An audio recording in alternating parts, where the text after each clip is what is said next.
Welcome back to the Motivating Force podcast. I'm host Flay, an aspiring Marine Corps officer. I'm currently finishing up ROTC and my bachelor's in criminal justice. This is Justin, a motivational speaker who's always excited to share our new ideas and topics with you. We're both highly motivated individuals who love to question everything. And boy, oh boy, this week are we questioning a lot. But first, quick little disclaimer here and just to kind of bring you in on the whole point of why we're having this conversation today. The whole topic underlies MK Ultra. Today we're getting specific into like covert operations, black op missions, declassified information, with the mindset, of course, that declassified information was once classified. And there's a lot of reasons for why our government's set up this way, why they work this way. So in this episode, we're not going to get too like conspiracy theory crazy on you guys. The real point that we're trying to drive home is today we live, as we say all the time, we live in such a polarizing environment because a lot of the issues are, people think like they're super woke and they have just this superiority over you because of knowledge. And the reality of it is we do not know a whole lot compared to some of the real higher powers that be in this world. So getting into it, we have some very specific information we want to cover because we are going to be as accurate as possible. Like I said, we're not getting too conspiracy theory here, so bear with us. It's not your standard MK Ultra style talk. You'll notice that Josue is going to be reading from a paper, a little bit here and there. And that just has to do with us just making sure we keep our accuracy for you guys. Yeah, we don't want to be too crazy on conspiracy theories or look like we don't know what we're talking about. So I'm trying to hit you guys with some hard facts. And to start, since you mentioned we're going to be talking about covert operations, I should probably give the definition of what that is. So covert operation is a military operation intended to conceal the identity of the sponsor and intended to create a political effect which can have implications in the military, intelligence, or law enforcement arenas, affecting either the internal population of a country or individuals. So those are like those black ops that you always hear about in video games or in movies, like spy movies. Like that's the James Bond. That's the SEAL Team 6. They're the ones doing these like undercover missions that are declassified later on. Because it's like they redact the information for the general public's benefit. So then they can't like sue people at the end of the day if something goes wrong. Yeah. Yeah, I think a lot of the issues too, especially with like, redacting information, hiding things, of course, a lot of it has to do with protecting the identity of the people out here doing some of the work that they do. Yeah. Right. But as general society goes and the mentality of just like the public, if we're going to test something or try something new and we don't know the outcome, it's a shame, but it's true that we have to hide it from the public because if the results from that research is something negative, the public's going to lose their mind about it. Yeah, because a lot of these research like facilities are they're usually like universities. So let's say like Harvard, but on the actual military document, it would say like Harvard University is going to be the facility where this testing is being done. But then later on, when they declassify it to the public and we're able to read through what actually went down, Harvard University is going to be blacked out. Just so then, either way, flip of the coin, if it was good outcome or bad outcome, you don't know exactly where the facility was. Yeah. And I think a good example for that too, just a really common one for people is like the Stanford prison experiment. There you go. Where they used classmates to conduct this whole psychological thing. And a lot of it was based off of kind of more so the concept of mob mentality, why it exists, why it's there, because this experiment happened just after World War II. Yeah. And we were trying to figure out how people like Hitler did what they did and how we could prevent that from happening in the future. So there was a good point to the research, and it technically it had a good result. Yeah. And that result was that it was terrible. People were abused, people were beaten, and that's why I'm saying technically it was a good result, because we figured out how that works and how people like Hitler can come into power. Yeah, and I actually wanted to give out a date here of when that was allowed, like actually implementing covert operations, because if you look back in the time period that all this was going on, we didn't have the technology that we have now, right? So you actually have people that have to put their lives in more risk of being that spy, being that field agent, and going out to Russia or Germany at the time to do these covert missions. But here, a couple years after the CIA was officially an agency, December 17th, 1947, the National Security Council authorized the CIA to perform, again with the speech problem, to perform covert actions. So that's when they were actually like, okay, you can do these things for the benefit of the country, but you got to take certain steps about going about it. Yeah. And like I said, it's more so for public safety in the sense of how the public will react to the information. And it might not be that we're doing anything that's like malicious or, things of that nature. It's just that if we don't know the outcome, being the realistic side of it, we have to hide that from people. Yeah, so to go a little bit deeper onto what Camp Century was, right? Because the whole thing, I'm going to put some pictures up so then they can see the image of the layout, the plans that they had for it. It was powered by a nuclear reactor because it's going to be transporting nuclear bombs. The camp operated from 1959 till 1967. The base consisted of 21 tunnels. Why can't I speak? Consisted of 21 tunnels with a total length of 9,800 feet. Project Iceworm was aborted after it was realized that the ice sheet was not as stable as originally assessed. So like I was saying about the whole global warming, the ice sheet's going to start like going back, and then the tunnel's going to be visible from outside, from satellites or whatever technology that we came about later on.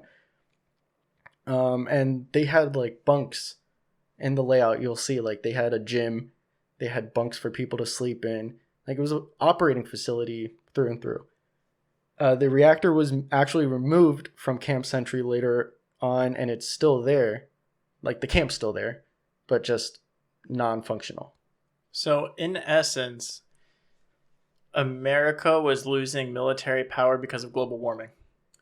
Yeah, because of global warming, we could have had a secret underground base. That would have been cool, man. That would have been cool. And then because it was coming out, the guy was like, hey, what's this? Kick the door. And then it's like, oh, this is a giant base under Greenland. It's probably best that the public should know about them living pretty close to a nuclear reactor. Because just because they take out the nuclear reactor, the nuclear waste and biohazard material is still there. It's still buried under the ice. Oh, yeah. Look at Chernobyl. It takes how many years to get rid of that from the environment? It's crazy, Yeah. And who would have thought that ice melted? Wow. But I just thought that one was pretty cool. Project Iceworm, pretty cool name and everything. Now this one's probably my favorite. This is the one that makes you go, what kind of person even thought about doing this? Right. So this, again, it's against the Soviet Union. The CIA starts to think, how are we going to listen to their conversations? Right. We're going to send out some spies, but maybe American humans are too noticeable when you go over to the Soviet Union, right? And I say this because this one's called Project Acoustic Kitty. Kitty as in kitty cat, right? So what they did, this one's so funny. They wanted to, so again, this is 1960s. They intended to use cats to spy on the Kremlin and the Soviet embassies. And I put down that it's something straight from a James Bond movie. It's an hour-long procedure that a veterinarian will surgically implant a microphone in the cat's ear canal and a small radio transmitter at the base of the skull and a thin wire to connect the two through its fur. So imagine, it's like some like some robot kitty walking around with like an antenna sticking out of his head, trying to listen to top secret communications. Well, I mean, it makes sense for the time, right? Do you have when this project originated? It said Central Intelligence Agency Directorate of Science and Technology in the 1960s intended to use cats. Yeah, so Okay. 1960s. So in the 60s, here's how that would kind of make sense, how it doesn't today, right? But a couple years before that, it was World War One, where we were using a missile. Our missiles, we developed our first guided missile system by using pigeons. Yeah.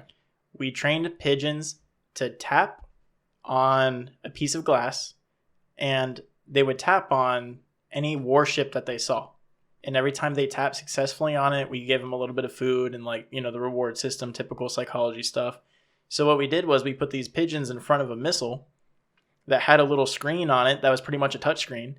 And every time they touched on the warship, the missile would change trajectory a little bit to go towards it. So our original missile guided system was used by pigeons. Oh, that makes sense then, because they were starting to look at animals and how they can help our little spy game going on. Yeah, animals were, they're totally disposable in that sense at the time, right? Yeah. So it makes perfect sense for the era that it was in. So the whole theory that pigeons, okay, how do I put this? Because there's a theory going on right now. It's a conspiracy theory that pigeons are actually robots used by the government for this exact same project. Yeah. And instead of cats, they mechanically engineer pigeons, and that's why they sit on power lines. Yeah. Well, I mean, we used That's how they recharge, dude. Yeah. I would believe that it's a version of Robot Kitty where we do have the microphones and transmitters that are put into pigeons, right? Yeah. And then they fly towards the houses and stuff, towards enemies or people that the government wanted to spy on or something. I would believe that more because obviously we see with Robot Kitty, there was a small percentage of success with that. Yeah. So, because I actually am familiar with that one a little bit. And based off of that small percentage of success, it could have got enough funding to move forward. Yeah. You never know. You never know. And if we start to see a lot of pigeons outside of our house because we were doing so much of research on classified information, then we're going to probably start to believe that a little bit more, aren't we? Yeah, man. Hey, this guy's looking into the CIA. Let's send pigeons his way, see what he's talking about. But when I was researching this one, I just wanted to shout out my little cats, Mazikeen and Trixie. I'll put pictures of them as well because Acoustic Kitty. Now I'm going to be thinking that they have microphones in their ears every day. Oh, man. It's great because it seems like primitive technology today, but it makes total sense at the time it was in. And for people who actually research Project Acoustic Kitty, you can actually see where it was somewhat successful. Yeah, and that's why I was saying, you're going to think back, why would they think of this? It's, like you said, primitive technology to us now because we're walking around with a cell phone that was invented, 20 years ago? Less than 20 years ago? They just spy on you through that if they needed to. Because trust me, for the people who always complain about that stuff, personally, the first thing that goes through my mind is, who the hell are you? Yeah. The government does not care about you. Trust me. Yeah. You're a number, and it's called your social security number. Yeah. Now, if you're over here and you're a Russian spy, your phone might be having a little bit of a wiretap on it from the CIA. Yeah, I want to get into that, but that's going to be my fourth program that I'm going to talk about. But this one's pretty interesting because anybody that's familiar with the movie The Men Who Stare at Goats, have you seen that movie? No. No? Okay, so they actually use this project in the movie, but they never name it by its actual code name, right? This one's called Project Stargate. Do you mind if I sidebar before we hit? Yes. Okay. Real quick, just because this is going to be a little bit of a drive home point here towards Acoustic Kitty. And it's the idea of hiding in plain sight. Yes. Okay.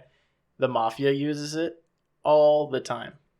the majority of their drug trade was done through the ports because they could just hide the drugs underneath a barrel of fish, and they would transport those barrels during the middle of the day. And it's funny because some of the tactics that were used, especially during interviews with old mafia bosses and whatnot, they would say that when they were transporting these drugs, they would have actual barrels just had the fish in it.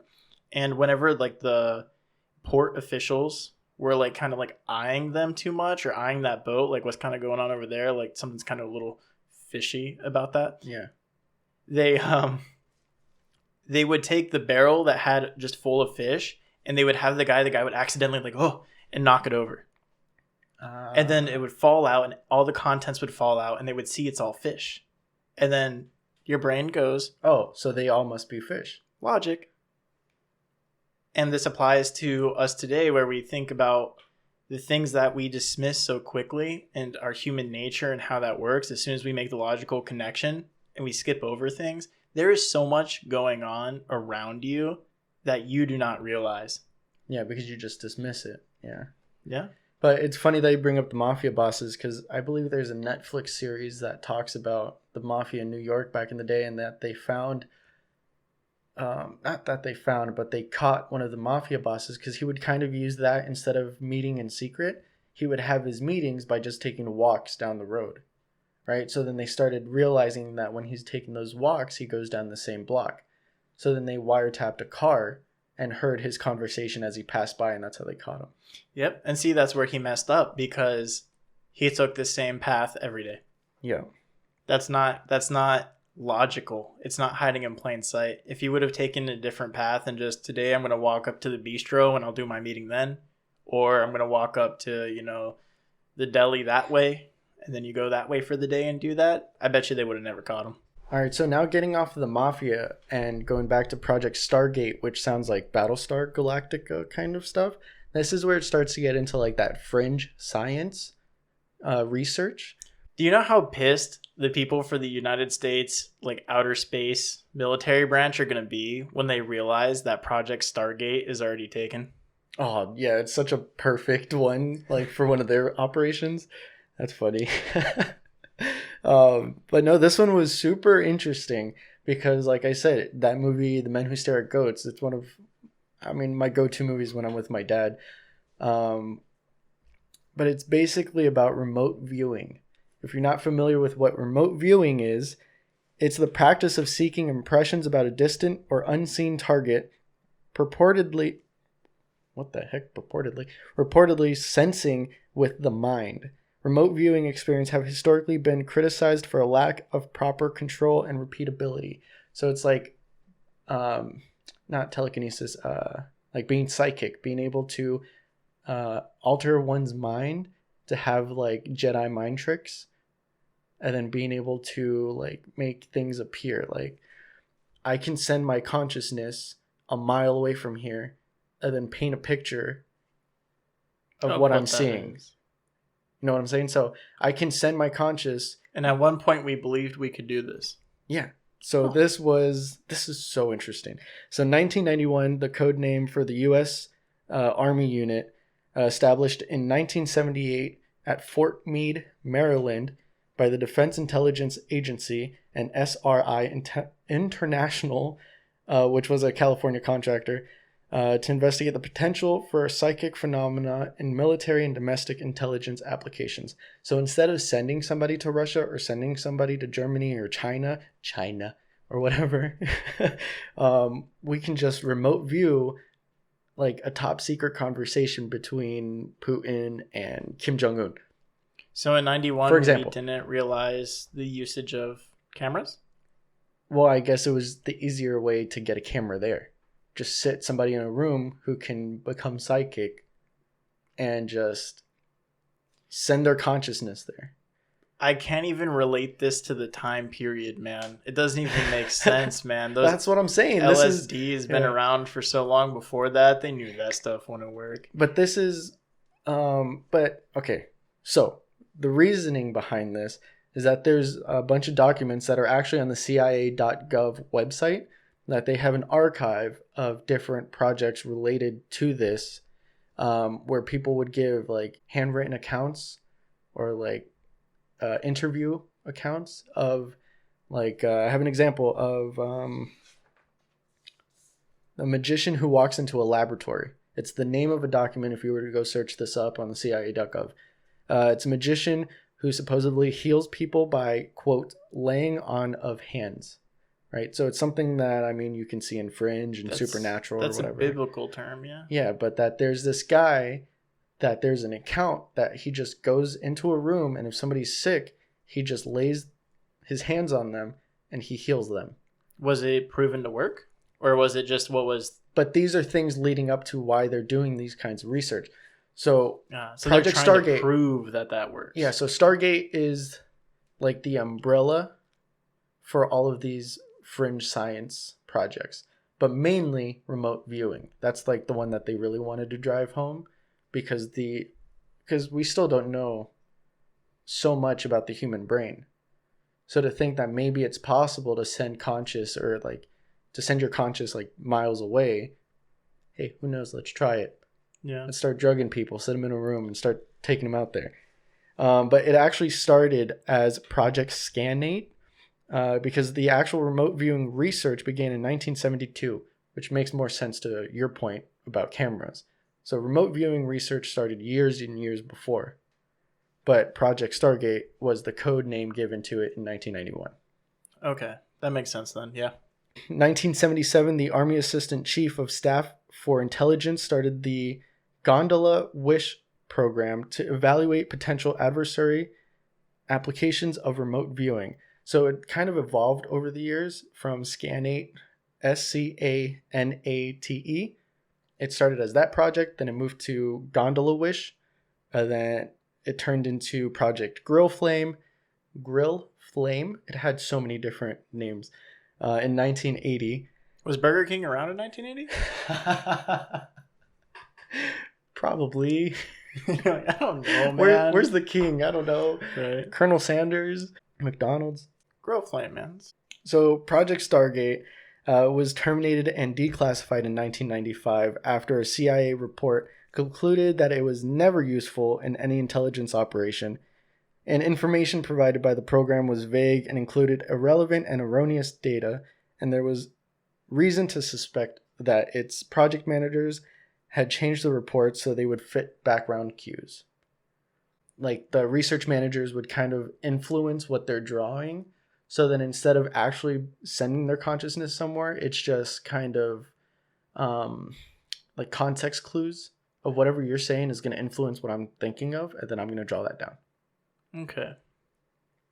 So it's like inconclusive data. It's not really what somebody's seeing because they're kind of manipulating what he's writing down or drawing. That makes sense.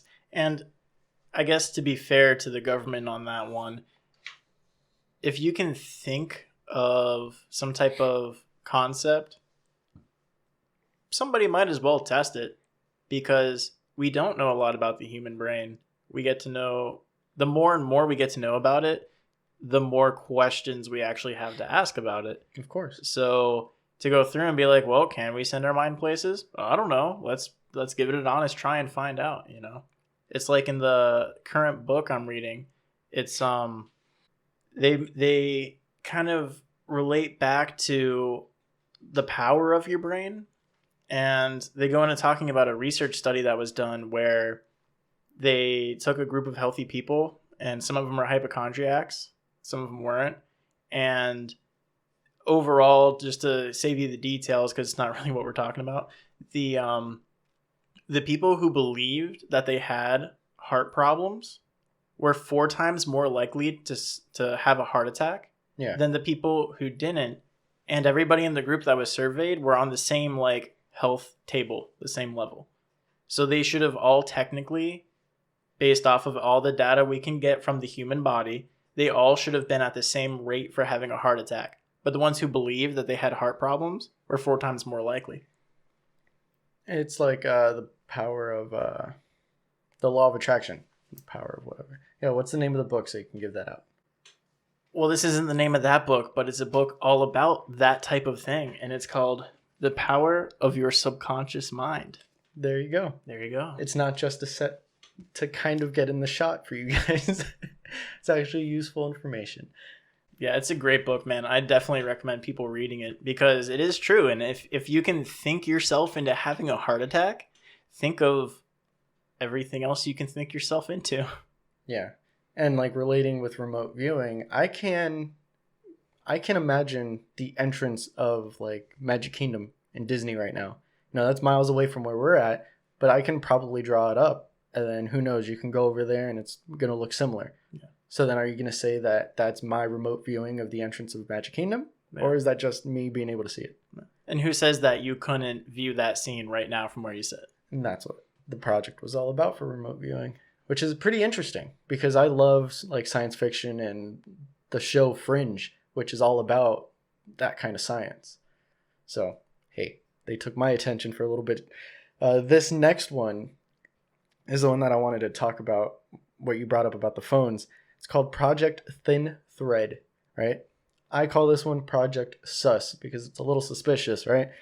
This was in the 1990s. It was discontinued. This is key. Discontinued 3 weeks before the September 11th, 2001 attacks, right? So when I explain this to you, the program involved wiretapping and sophisticated analysis of the resulting data, which was like wiretapping phones of what we assume is like it's like the Patriot Act.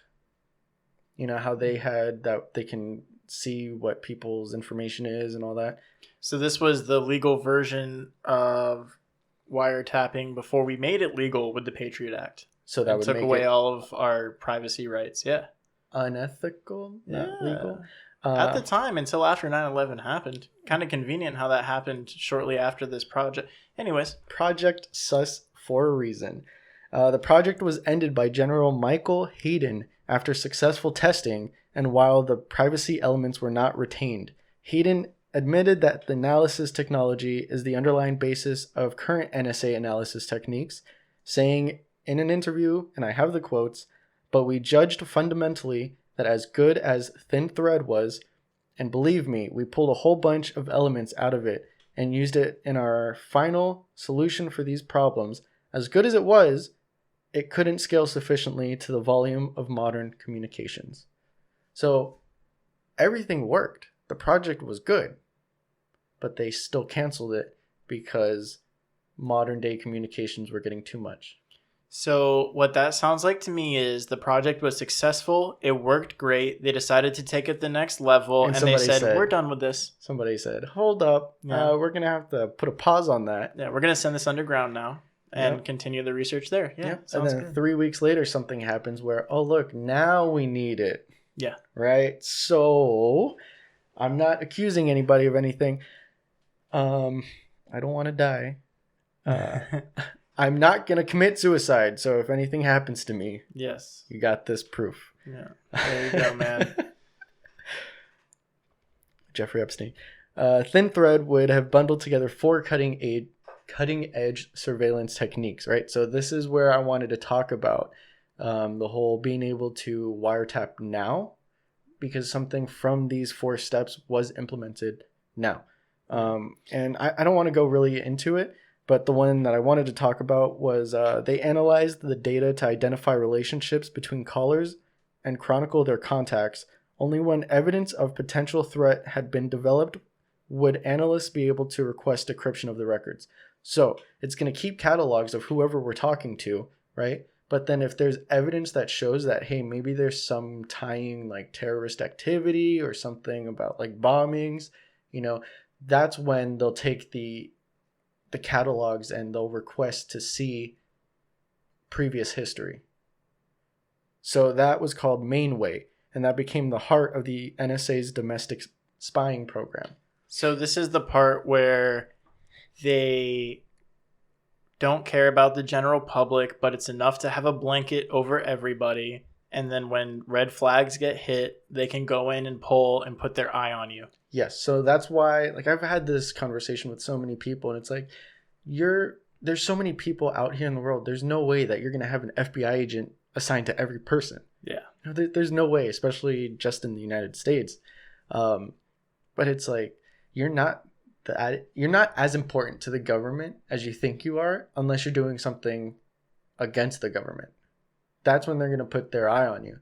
But we have a phone that's basically an entire computer in our pockets. Yeah. Right? Yeah, there's more technology on your phone today than there was that made us land on the moon. Yeah, and it's we're able, it's the devil we're willing to accept, the lesser evil, right? We're able to say, okay, yeah, they can track where I'm going and driving to every day. And the convenience you get from that is the traffic updates on your phone. Oh, isn't that nice? Yeah, because that's just compiled by everybody else that went that same route. And maybe in this area, like this mile strip, everybody's going slower. And that's when you start seeing the orange lines on your GPS. Did you hear about the guy that did the experiment with that? And he got a bunch of recycled phones. Oh, and then put it in the road, made a traffic jam? Yeah, he put them in a little shopping like cart? a little shopping cart, Yeah. and it was like 120 phones, and he turned the GPSs on and put Google Maps on, and then he just walked down the road with the cart, and then on the Google Maps the road showed like a 2-hour delay. Yeah, but that's what it is. It's the convenience we have now. It's like, are you willing to sacrifice a little bit of that privacy of, yeah, the government's going to know where you're driving to? Yeah. Or they're going to know what website you're looking up? Yeah. As long as it's not a problem, but then that's like that can go down a rabbit hole that we can talk about. I'm going to hit 2 main points for that rabbit hole because we are going to run out of time here. But first point being, if you are skeptical of that type of technology, here's an easy one for you. There's a app on your phone that is an alarm clock, and the alarm will not turn off until it'll turn on your camera, and you put the phone and the camera over whatever scene in your house that you want it to stop the alarm at. So mostly like your bathroom, and it uses object recognition. And when it recognizes like the mirror, the toothbrush, and the faucet and the sink, it'll turn the alarm off because it knows you're actually up. Damn. That's a product for you that you can purchase for like $6. And then we remember that the government and the military are 30 years advanced in technology than the civilian world. GPS was used by the government before 25 years before we got it. So think of that. If you can have that on your phone app that uses object recognition, think of what the government has. Because that's also saying that object recognition was 25 years ago. Yeah. And then the second main point to that is, I don't want to be too strong about this opinion here, but just to get people thinking, really. But you also said it. It's an opinion. It's not a fact. It shouldn't be driven by that. Yes, 100%. But it's the idea that we do sacrifice these freedoms that we have for these little bits of comfort. And a lot of times in the unknowing ways, such as like, I want to get traffic updates on my phone. How do we make that happen? I release some of that privacy to the companies that will use that information and use that part of it to my benefit. Yeah. Which is great. But it's the same exact steps that it takes as when you start applying just like government handouts from anybody, really. And it's like, if the government's going to give you something for free, why are you not asking what it costs? Yeah. I hate that so much today because we deal with that so much, you know? Yeah, free college and all that stuff. Yeah, nothing is for free. If you're going to get something that's going to be convenient or cheap or free, why are they going to give it to you? Who does it benefit? There's always going to be a benefactor to anything that you're given. And there's going to be some reason for it. And we just keep giving into this life of laziness and this form of comfort. And every step along the way, the more time you spend sitting on your couch enjoying that comfort, the less free you are as an individual. But that's also why I said it's that devil it's the lesser of the evils. You're familiar with the fact that, yeah, I'm giving up some of these freedoms or privacy or whatever you want to call them for this comfort. I want to have an iPhone with all these apps that I can just waste time with and stick it in my pocket. Instead of carrying around a laptop or a computer, I'll let you track my information or whatever. And it's not like they're going in depth like Josue is going to here at this time because he's going to do this. There's no context behind it. It's just tracking where the phone's going. That's what I'm saying. The Google Maps, they don't care about what you're doing. Yeah, it's they just give collecting you that data for you. Yeah. But what part of that data are they using for themselves? And or the military. Exactly. To also benefit governments. And hell, it could even be another government. Doesn't have to be the United States. Because a lot of these corporations, they have, like, they're based somewhere other than the United States. You know what I'm talking about? Like Facebook, I think, is in some other country. Whatever. That's sidebar. And that's what I mean about us taking advantage of, like, the smaller things. Because there is going to be more in the background. And I hate to sound like an extremist in that sense, but as with all of these different projects that we're talking about today, really what level of extreme is the government or the military or just influential people with money and who are bored? How far will they go just to figure something out? Yeah. You know? Especially the people with money who aren't really part of government. That's where it gets scary. Because that's also where we start talking about like conspiracy theories and like the Rothschild and these banking families that have so much money. But now that I brought that up, that's going to be our conversation for Wednesday when we do Falling Off the Edge of the Earth segment, which we haven't done in a while. Yeah. But we're going to be diving deep on MK Ultra, which was another part of these covert operations that we've done that has come to light recently. And I'm sure a lot of people are familiar with the name MK Ultra. But like I said, that's going to be Wednesday's episode. So thank you again for listening to this one. Hope you guys enjoyed it. Kept it nice and light for everybody. It's not anything that you should be taking so like to heart with. Just take the points that we drove, because we did have some other points to make about it, and we use these stories here as examples towards that. Yeah, and we're not telling you to be like anti-government or anything. We're just talking about the more you know, it's the more you're going to benefit from it. So thank you guys once again. Remember to like and subscribe this video, share it with your friends, see if they have similar views on things like we do. Talk about it with people, expand your horizons. Follow us on Facebook and on Parler at The Motivating Force. Follow us on Instagram at podcasttmf. Our episodes come out every Monday and Wednesday at 8 a.m. EST. And until next time, man, go on, get